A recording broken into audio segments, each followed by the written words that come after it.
Did Jesus even exist? And if so, why should I believe in him? Today on Made for Glory.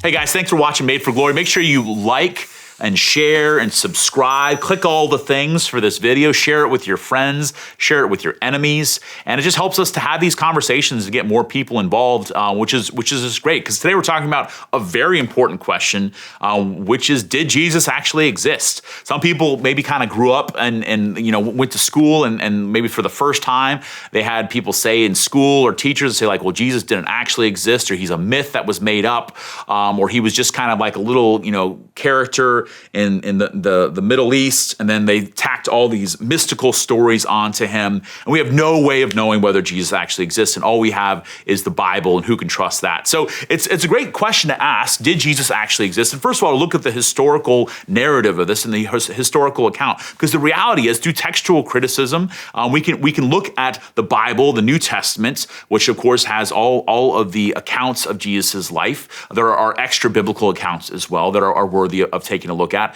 But really, some people say, well, how can we know what the Bible is true, or people pass that on? It's like playing the game of telephone, and it just gets garbled, and you just kind of add stuff on. So a couple of things. First of all, so we have more versions of the New Testament and more languages across more geographies than any other ancient text, meaning we have more historical records of the life and ministry of Jesus than we do of Julius Caesar. Now, no one ever thinks, to think like Julius Caesar, did that guy exist? Of course we know that Julius Caesar exists. But we have more texts about Jesus, again, and these biblical texts that match up with each other in Greek, in Latin, in different Near Eastern and Far Eastern languages, throughout into Africa and Ethiopia, all these different places throughout the ancient world that all attest to the same thing, to the life and ministry of Jesus coming to us from the 1st and 2nd century. So that means that very soon after the time of Jesus, we have these first accounts that are being written.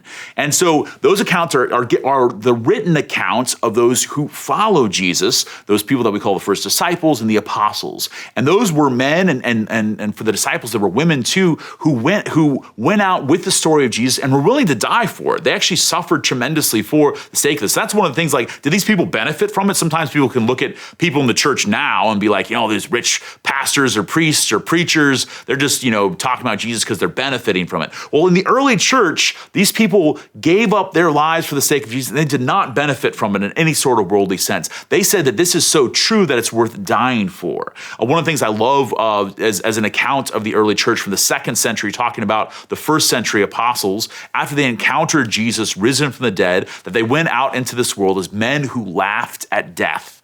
They said, okay, what we've experienced is that Jesus has been raised from the dead, and because that's true, that we have nothing to fear, not even death. And so that's really amazing too, if you think about that, the explosion of conversions that happened, the explosion of transformed lives, even in the first 3 centuries of Christianity under the Roman Empire, when it was being actively persecuted by the Roman emperors, that still, and before it had any sort of institutional recognition, that those first bishops, those first leaders, those presbyters and deacons, and those lay and men and women who were living their faith in the context of the Roman Empire, sharing that faith with other people's lives are being changed because of what happened in Nazareth, because of what happened in Jerusalem, because of their experience with Jesus. And so that's the thing. So the testimony of those first disciples and apostles is pretty powerful, and the fact they were willing to give up everything for it. Also, too, when we look at the Gospels, some people say, like, okay, the Gospels, how can we know that these things are true? As I said, they're attested to because across all the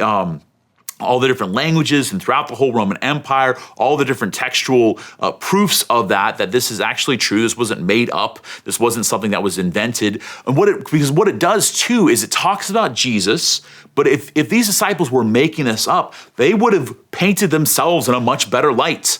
They would have said something good about themselves at least once or twice in the gospel narratives. But if you read the Gospels, the disciples who were the ones who passed on these stories that became the Gospels, or for some of them that wrote the Gospels, like Matthew, Levi called Matthew, wrote the Gospel of Matthew, according to tradition, that he probably would have painted himself and those around him as people that are heroes. That you got Jesus, who's the main hero, and then we're the other heroes. But no, throughout the whole story, Jesus is the hero, and his disciples, those that are closest to him, are constantly constantly doing the wrong thing. When Jesus is arrested, they run away from him, that he's denied by Peter, he's betrayed by Judas, that it would have been very easy for them if they're making this story up to actually say something good about themselves, and they never do.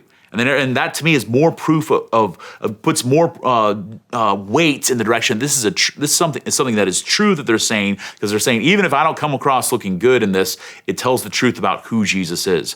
Something else that we know from extra biblical writings, like Josephus, who is the great Jewish Roman historian who wrote about the Jewish-Roman War, who was very high up in the aristocracy of the Romans, who ended up taking over Jerusalem, that he writes about Jesus as well. And he talks about this Jesus being this wonder worker, Jesus doing great miracles, Jesus eventually being crucified.